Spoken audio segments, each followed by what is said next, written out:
नमस्कार, मैं हूं डायमंड कुमार और आप देखना शुरू कर दिए पब्लिक हेडलाइंस न्यूज़। चुनावी गर्मी बहुत तेज़ हो चुकी है। हर प्रत्याशी अपने अपने टिकट के लिए इधर उधर हाथ पैर मार रहे हैं और हमारे साथ दानिश मलिक जी जुड़ चुके हैं जो किसी परिचय के मोहताज नहीं है। सबसे पहले सर नमस्कार। सर बहुत बहुत धन्यवाद आपका। चुनाव सर पर है, क्या दिमाग में चल रहा है सर? तो चुनाव सर पे है, दिमाग में तो चुनाव ही चलेगा और हम लोग पूरी तैयारी किए हुए हैं, लगातार कर रहे हैं।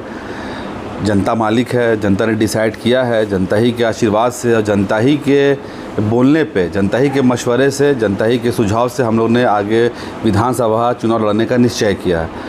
तो हम लोग ने काम किया है, रहुई क्षेत्र में भी हम लोग ने काम किया है, बिहार शरीफ नगर निगम क्षेत्र में भी काम किया है, लगातार काम कर रहे हैं। लोगों से मिलना जुलना, छोटा मोटा सभा भी हो रहा है, साथ में नगर निगम के द्वारा जो काम हो रहा है उसका भी हम लोग संज्ञान में लेके काम करवा रहे हैं। लगातार काम चल रहा है। अब है कि पार्टी के टिकट पे डिपेंड करता है कि पार्टी किसको टिकट देती है, तभी उसके आगे से हम लोग आगे की रणनीति बनाएंगे। अभी फ़िलहाल हम लोग जितना काम हम लोग करना था, चाहे वो जनता के बीच में हो, समाज के बीच में हो, अपना मैसेज देना था, आशीर्वाद देना था, वो हम लोग सारा कुछ कर चुके हैं और लगातार कर भी रहे हैं। अगर पार्टी आपको टिकट नहीं देती है तो मन में, जनता का मन में है कि क्या दानिश मलिक फिर इधर उधर चल जाएगी? देखिए, जनता ही ने कहा हमसे कि अगर पार्टी आपको टिकट देती है तो आप चुनाव लड़िए, अथवा चुनाव में समय बताएगा कि क्या करना है। लेकिन मेरा अपना जो विचारधारा है, जो मेरी अपनी लड़ाई है, हमारा जो मूल मकसद है, अभी जो एनडीए को हराने का हमारा मेन मकसद है, ख़ासकर बिहार शरीफ में हम लोग का मकसद है डॉक्टर सुनील साहब को हराने का। 20 साल से जो काम उनको करना चाहिए था, जो विकास उनको करना चाहिए था, वो हो नहीं पाया है, जिससे हमारा बिहार शरीफ आज भी वंचित है। छोटी छोटी चीज़ों के लिए वंचित है। हमारे बिहार शरीफ में जो बेसिक बुनियादी चीज़ें होनी चाहिए, अभी भी जाइएगा तो बहुत जगह सड़क एकदम टूटी पड़ी हुई है। विधायक जी दवा देखा नहीं जाता, नगर निगम के पास उतना फंड आता नहीं है कि नगर निगम सारा का सारा काम को 2 साल के अंदर कर दे। जितना हो पाया है, बिना आप किसी भी मोहल्ले में चले जाइएगा तो हर मोहल्ले में जो भी काम हुआ है वो नगर निगम के द्वारा ही दिख रहा है, चाहे वो नाली का रहे, चाहे वो गली का रहे, चाहे वो बोरिंग का रहे, जो भी है, चाहे सामुदायिक भवन रहे, वो सारा काम नगर निगम के द्वारा हो रहा है। तो ये चीज़, और अगर विधायक जी अगर 20 साल में और मेहनत करते हमारे बिहार शरीफ के लिए तो इससे अच्छी हालत में बिहार शरीफ रहता। आखिर 20 साल से मौजूदा विधायक डॉक्टर सुनील यहाँ पे लगातार जीत रहे हैं, तो अगर काम नहीं कर रहे हैं तो आखिर जीत कैसे रहे? क्या वजह हो सकती है? देखिए, जीतने के लिए राजनीतिक समीकरण होता है। लास्ट में हिंदू मुसलमान के नाम पे वोट ले लेते हैं कि भाई मुसलमान की आबादी यहाँ 1 लाख की है, अभी 1,20,000 हो चुकी है, और हिंदू की आबादी है। तो लास्ट में क्या होता है कि भाई अब कुछ जय श्री राम के नाम से नारा लगा के लेते हैं लोग। अब जो अंधविश्वासी लोग थे वो दे देते थे, कोई जात के नाम पे दे देते थे, कोई हिंदू मुसलमान में दे देते थे।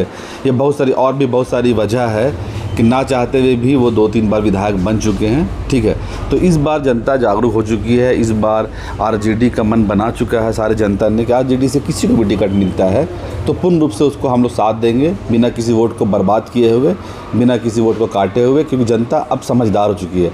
जनता को ये समझाने की ज़रूरत नहीं है कि हिंदू या मुसलमान है। अब गौर कीजिएगा कि पहली बार चुनाव हो रहा है बिहार में, जो डेवलपमेंट के नाम पे, विकास के नाम पे, शिक्षा के नाम पे, रोज़गार के नाम पे, स्वास्थ्य के नाम पे, प्लान के नाम पे हो रहा है। कहीं भी आपने हिंदू मुसलमान देखा?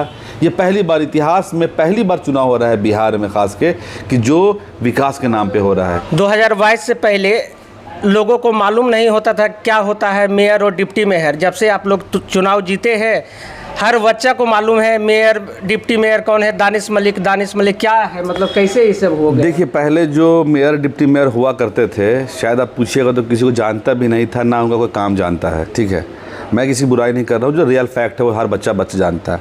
आज के समय में जितनी भी बिहार शरीफ की जनता है या पूरे नालंदा ज़िला में, दानिश मलिक को लगभग लोग जानते हैं कि डिप्टी मेयर इनकी माँ है। मेहनत हम लोगों ने किया था, चुनाव जीता। अब क्या है कि लोगों की उम्मीद बढ़ी, लोगों से संपर्क बनाया तो लोगों ने जाना। पहले लोग संपर्क बनाते ही नहीं थे, अपना काम होता था। आज छोटी सी भी तकलीफ़ होती है, अब गौर कीजिएगा, कुछ भी प्रॉब्लम होता है बिहार शरीफ में तो लोग सबसे पहले दानिश मलिक को याद करते ही हैं, बशर्ते गाली ही क्यों ना दे। क्योंकि अब राजनीति में है तो सारे के सारे लोग तो आपके होंगे ही नहीं, 100 के 100 नहीं होंगे। 10 लोग फेक आईडी पे गाली भी देते हैं, उल्टा पुल्टा बोलते भी हैं। लेकिन एक चीज़ मालूम पड़ता है कि उनको उम्मीदें कितनी ज़्यादा है हमसे। 2 साल में लगभग अभी नाला नहीं बना, दानिश मलिक नहीं बनाया, लाइट नहीं लगा, दानिश मलिक नहीं बनाया। तो इस तरीके के जितने भी लोग हैं जो काम कर रहे हैं, जो जिस तरीके से जो बिहेव है उनका, तो उनको साफ साफ रिफ्लेक्ट होता है कि दानिश मलिक को उनकी ज़रूरत है और दानिश मलिक को उनको बनाना है और आगे भी उम्मीद है उनसे। तो अभी हमारा 2.5 साल हुआ है, हम लोग 2.5 साल से लगातार हम लोग काम कर रहे हैं। लगभग काम हम लोगों ने शहर में किया है और कर भी रहे हैं, और हमारा 2.5 साल बचा हुआ है। तो जो हमने जनता से प्रॉमिस किया है, जनता को जो वादा किया है, जनता को जो उम्मीदें हैं, वो हम लोग लगभग 80-90% काम कंप्लीट कर चुके हैं। 2.5 साल हो चुकी है, क्या कार्यकाल आपका रहा और क्या क्या काम अभी तक आपने करवाया है डिप्टी मेयर प्रतिनिधि होते हुए? देखिए, नगर निगम के द्वारा जो काम हुआ है, बिहार शरीफ के वार्ड में जो भी काम हो रहा है वो नगर निगम के द्वारा ही हो रहा है। मैक्सिमम काम हो रहा है। जितने भी सड़कें बनी, लगभग समझिए कि हम लोग जीतने के बाद प्रत्येक वार्ड में 1.5 करोड़ 1,75,00,000 रुपये हर वार्ड में गया है। अभी भी काम देखिए, दुर्गा पूजा के बाद हर वार्ड में काम लग जाएगा, और इस बार सबसे ज़्यादा फंड गया हर वार्ड में। लगातार जा रहा है, लगातार हो रहा है। और जो सड़कें थी, जो नली था, वो ऑलरेडी ख़राब हो चुका था, जल नल योजना के द्वारा ख़राब हो चुका था। कुछ नाला ऐसा है कि जो आपको स्मार्ट सिटी के द्वारा पूरा ख़राब हो चुका था। जो अभी सीवरेज सिस्टम हो रहा है, सड़कें ख़राब हो गई थी, उसका भी हम लोग काम करवा रहे हैं और डबल एफर्ट लग रहा है। एक तो ऑलरेडी पहले से ख़राब था, जो बना हुआ था उसको भी बनाना है और नया भी बनाना है। तो हमारा काम चल रहा है। आप देखेंगे 2-3 साल पहले पानी की बहुत किल्लत हुआ करती थी, बोरिंग नहीं था, उतना लोगों के पास पानी नहीं पहुँच पाता था। हम लोगों ने बोरिंग भी करवाया जगह जगह पे। जो ड्राई जोन था उसके जस्ट बगल में करा के वैसी जगह पे पानी हम लोगों ने प्रोवाइड करवाया है जहाँ पानी नहीं आता था। इस बार देखा होगा हाहाकार नहीं मचा है पानी का। थोड़ा सा बचा हुआ है, 1-2 वार्ड और बचा हुआ है। तो 2026 में पानी की पूरा का पूरा हम लोग काम कर लेंगे, ख़त्म कर देंगे। और कुछ बड़ा नाला जो हम लोगों ने सरकार से वादा किया, इस सरकार से मांगा है और जनता से वादा किया हम लोगों ने, लगे हुए हम बड़े नाले के लिए। अगर वो बड़ा नाला बन जाता है, 4-5 नाला ही बनना है, तो हम लोग बिहार शरीफ में जल जमाव की समस्या भी ख़त्म हो जाएगी। युवा जोश, नई सोच, बिहार शरीफ में ये विजन आप लाए हैं, तो वैसे युवाओं को आप क्या कहना चाहेंगे जो चुनाव के वक्त माहौल ख़राब कर देते हैं कुछ असामाजिक तत्वों द्वारा, और लोग इधर उधर जात पात के नाम पर वोट देते हैं? उन युवाओं को कैसे आप जागरूक करें? देखिए, युवा ही अब जागरूक हो चुका है, अब करने की ज़रूरत नहीं है। वो क्या होता है कि कैंडिडेट पे डिपेंड करता है, किस आदमी का क्या व्यवहार है, कैसा बातचीत है, क्या लहजा है, उससे बहुत सारे चीज़ों का निष्कर्ष निकलता है। वैसे कैंडिडेट को टिकट मिल जाता है कि जिसको जनता नहीं चाहता है, लेकिन आप पे जात के आधार पर, धर्म के आधार पर, वोट के आधार पर, पैसे के आधार पर अगर टिकट मिल जाता है किसी को भी, लोग कहते हैं, तो उसमें क्या होता है कि लोग का मन छोटा हो जाता है, लोग इंटरेस्ट नहीं लेते हैं। लेकिन एक विज़न है, सारा युवा बिहार शरीफ का हमारे साथ जुड़ा हुआ है, जोश में भी है और अच्छी सोच में भी है, और नया क्रिएटिव चीज़ करना चाह रहा है बिहार शरीफ के लिए। वो इस बार जात पात को ध्यान नहीं देगा, कोई धर्म पे ध्यान नहीं देगा। इस बार जो काम करेगा वो पूरी ईमानदारी के साथ काम करेगा और एक अच्छी सरकार को बनाने का काम करेंगे हम लोग। हमारे तेजस्वी जी हैं जो भी मुख्यमंत्री बनेंगे, और इस बार पूरा हम लोग को विश्वास है। उसी की मेहनत हम लोग कर रहे हैं और कंटिन्यू मेहनत कर रहे हैं। हम लोग कहीं भी कुछ नहीं सोच रहे हैं कि भाई कोई हम लोग वोट काटे। अगर हमें टिकट मिलता है तब भी बेहतर है, नहीं मिलता है तब भी बेहतर है। हर कंडीशन पे हम लोग चाहेंगे इस बार कि हमारा जो नेतृत्व हो, अगर हम समाज के भलाई चाहते हैं, बिहार का भलाई चाहते हैं, जो वादा तेजस्वी जी कर रहे हैं उसको ही पूरा करेंगे, तो हमारे बिहार शरीफ का भी विकास होगा। मौजूदा आप डिप्टी मेयर है, शहर में विकास भी आपका कार्य आपका जारी है, तो आखिर आप विधायक क्यों बनना चाहते हैं? देखिए, आदमी का एक अपना लिमिटेशन होता है, हर इंसान का। उसी तरह हर पोस्ट का लिमिटेशन होता है।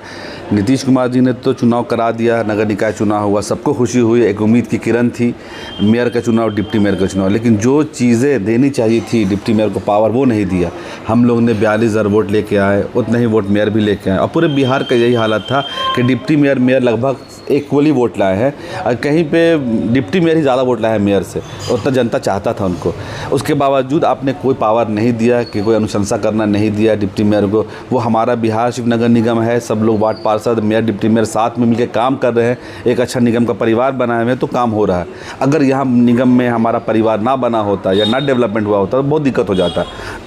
दूसरी बात है कि जो बड़ा काम करना होता है, जो अनुशंसा करना पड़ता है, जो हम लोग को आप सब विधानसभा में आवाज़ उठाना है कुछ चीज़ों के लिए, अच्छे अस्पताल के लिए, तो नगर निगम के द्वारा उतना पैसा आता ही नहीं है। एक अस्पताल बनाने में जितना खर्च होता है तो नगर निगम में 10 साल में उतना पैसा आता है। तो हम लोग को 200 बेड का अगर अस्पताल बनाना है, एक अच्छा बड़ा सरकारी स्कूल बनाना है, कोई बीएड कॉलेज खोलना है सरकार के द्वारा, या कोई डिग्री कॉलेज खोलना है, इसके लिए हम लोगों को उस तक पहुँचना पड़ेगा, सरकार से डायरेक्ट जुड़ना पड़ेगा। और बड़ी बड़ी व्यवस्था को हम लोग सुधारने के लिए, चाहे वो कानून व्यवस्था हो, चाहे लॉ एंड ऑर्डर हो, इसके लिए हमको सरकार में जाना पड़ेगा, कानून जहाँ से बनता है वहाँ बैठना पड़ेगा। सिर्फ बात नाली और गली का नहीं रहेगा, वो एक कानून बनाने का रहेगा, एक अपना संविधानिक जो रूप से जो मिलना चाहिए हमारे शहर को जो आज़ादी के बाद, वो हम लोग उस पर काम करेंगे। इसलिए एमएलए बनना हम लोग को बहुत ज़रूरी है। देखा जाए आप हर एक इंटरव्यू में बोलते हैं कि जो हमें राजद पार्टी अच्छी लगती है, उनका विचारधारा अच्छा लगता है, तो क्या ऐसा तो नहीं है ना कि राजद मुसलमानों की पार्टी है? M22 समीकरण जो बोला जाता है, क्या ऐसा मतलब? देखिए, राजद एक ऐसी पार्टी है कि जो सेकुलर पार्टी कहते हैं जिसको, ये लालू जी के समय से है। लालू जी वो इंसान है कि जो दबे कुचले को आवाज़ दिया, उन्होंने अपने मंच पे अपने साथ बैठाया है, आवाज़ उठाया है। और अल्पसंख्यक हो, चाहे पिछड़ा हो, दलित हो, महादलित हो, सबके लिए किया उन्होंने। वही वजह है आज कि आज जितने खुल के लोग बोल पा रहे हैं, जो अपने फ्रीडम ऑफ स्पीच जिनको मिला हुआ है, जो स्वतंत्र होकर बात कर सकते हैं, आज आप देखेंगे भेदभाव कितना कम हो गया है। बाबा साहेब अम्बेडकर का जो संविधान था, उसी संविधान को बिहार राज्य में जो दर्जा दिलाया, मतलब कंटिन्यू उस पर वर्क किया है, मतलब सिर्फ नाम का संविधान को नहीं रह गया। जो कंडीशन है उसमें लिखा हुआ है, जो है सारा का सारा लालू जी ने पूरा किया है बज़ाब्ते। और उन्हीं के बेटे हैं तेजस्वी यादव, जिन्हीं की विचारधारा पे चल रहे हैं। बेटा तो उनके तेज प्रताप भी थे, लेकिन तेजस्वी जी को लोग क्यों नेता माना? क्योंकि उनकी रास्ते पे चल रहे हैं, उनकी विचारधारा सेम है और उनको हिंदू मुसलमान से मतलब नहीं है। ये A to Z की पार्टी है, सब समाज को लेकर चल रहा है। अभी देखा गया, कोई आदमी कुछ बोल दे रहा है, कोई बोलता है भूरा बाल साफ करो, कोई कुछ बोलता है। ये हमारे शब्द हमारे नेता का नहीं है। हमारे नेता वही बोलते हैं। अगर माई समीकरण को आप लेते हैं तो एक समय में मुस्लिम यादव हुआ करता था। आज है MY का समीकरण जो बोला है। M से हो गया आपका महिला, Y से यूथ। ये महिलाओं को सशक्तिकरण, एम्पावरमेंट देना, उनको जो डेली वेज होता है, जो दैनिक उनको तकलीफ़ें होती है, उसको दूर करना। इस कैसे दूर होगा? महंगाई घटेगी, गैस सिलेंडर का रेट कमेगा, 2500 रुपया माई बहन योजना से मिलेगा। इस तरीके से वो होगा, यूथ को रोज़गार मिलेगा, प्लान मिलेगा। तो ये नया माई समीकरण बन चुका है कि जो जात और धर्म के अकॉर्डिंग में नहीं है, जो डेवलपमेंट के लिए महिलाओं को डेवलप करना है और यूथ को डेवलपमेंट करना है। हमारा समाज, हमारा बिहार ऑलरेडी डेवलप हो जाए।